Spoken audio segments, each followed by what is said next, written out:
There is probably something you should be doing right now. An email you haven't answered, a document you haven't opened, a decision you keep moving to tomorrow. And there is a chance you open this video to avoid it. You know what the task is. You may even want to do it. But the moment you try to begin, something inside you pulls away. Your phone becomes interesting. The room suddenly needs cleaning. You decide you should make coffee first, and 10 minutes quietly becomes tomorrow. From the outside, this looks like laziness, but procrastination is often not an attempt to escape work. It is an attempt to escape a feeling. A simple task can carry boredom, uncertainty, judgment, or the possibility of failure. And when turning away gives you even a moment of relief, your mind remembers it. So, what really happens in the few seconds before you turn away? And why can starting feel harder than the work itself? First, delaying something is not always procrastination. Sometimes waiting is reasonable. You may need more information, more energy, or a better opportunity. Procrastination is different. It happens when you intend to act, you expect the delay to make things worse, and you still cannot make yourself begin. That is because you do not experience a task as a neutral object. You experience what the task might mean. A report is not just a report. It might reveal that you are not prepared. A job application is not just a form. It creates the possibility of rejection. A creative project is not just work. It turns your private ability into something other people can judge.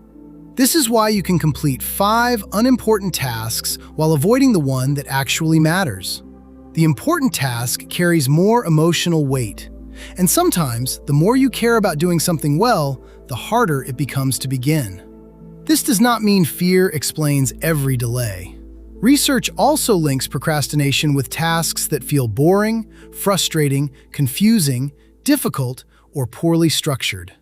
Different tasks create different feelings. But the pattern is often the same.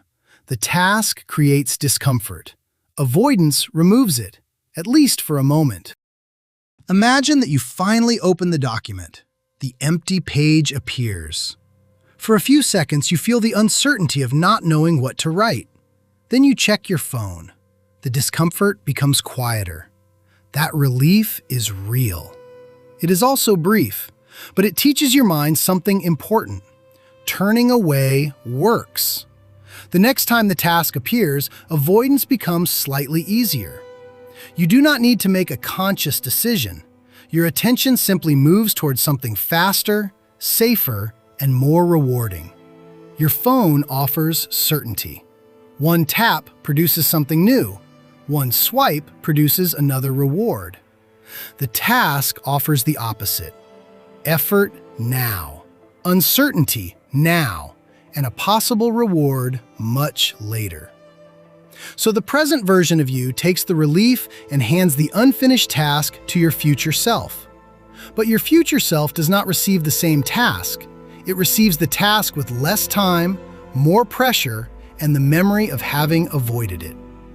Procrastination solves the present moment by borrowing trouble from the future, and the interest is paid in stress, guilt, and lost time. There are several reasons why one task can suddenly feel impossible. The first is uncertainty. Finish the presentation is not a clear action. Where do you begin? Which information matters? What should the first slide say? When the next physical action is invisible, the entire project appears at once. The second reason is evaluation. Some tasks can feel like tests of your intelligence, discipline, talent, or worth. The task may be ordinary, but what it appears to say about you is not. The third reason is perfectionism. Before you begin, the result can still be perfect inside your imagination. Beginning forces that perfect idea into an imperfect first attempt. So, delaying protects the fantasy. As long as the work remains unfinished, it has not yet failed. The fourth reason is distance. The cost of working is immediate. The benefit may be days, months, or years away. Distractions reverse this equation.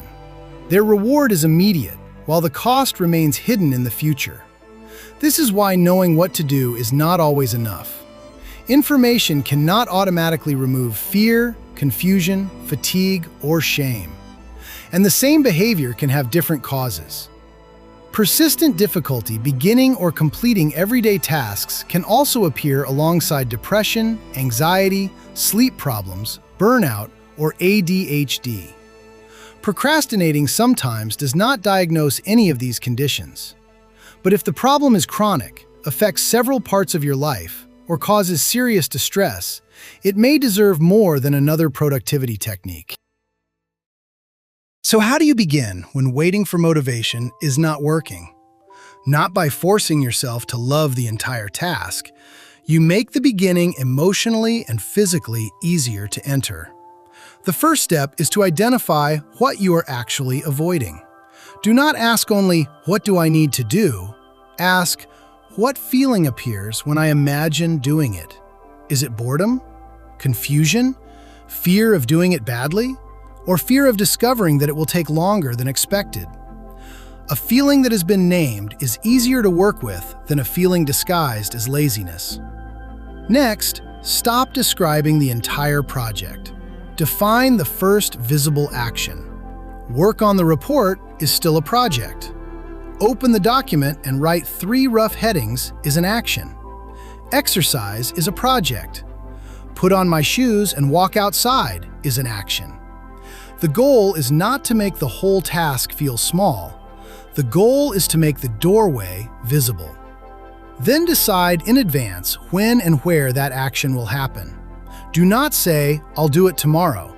Say, "At 9 o'clock, after I make coffee, I will sit at the desk and write 1 imperfect paragraph." This kind of if-then plan removes a decision from the moment when your emotions are most likely to negotiate with you. You have already chosen the signal. You have already chosen the location. And you have already chosen the first action. Now, reduce the number of escape routes. Place the phone outside your reach. Close the tabs you do not need.